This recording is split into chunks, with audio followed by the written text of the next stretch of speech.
কতবার যে আমি তোমাকে স্পর্শ করতে গিয়ে গুটিয়ে নিয়েছি হাত, সে কথা ঈশ্বর জানেন।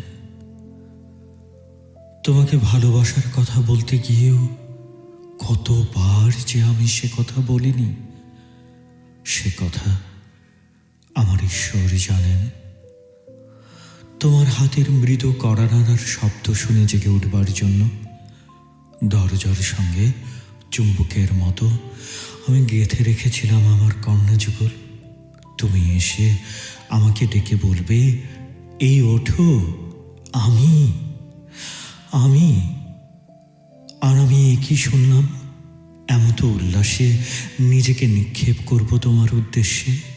কতবার যে এরকম একটি দৃশ্যের কথা আমি মনে মনে কল্পনা করেছি, সে কথা আমার ঈশ্বর জানেন।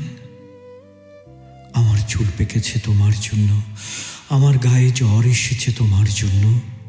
আমার ঈশ্বর জানেন আমার মৃত্যু হবে তোমার জন্য। তারপর অনেক দিন পর একদিন তুমিও জানবে আমি জন্মেছিলাম তোমার জন্য, শুধুই তোমার জন্য।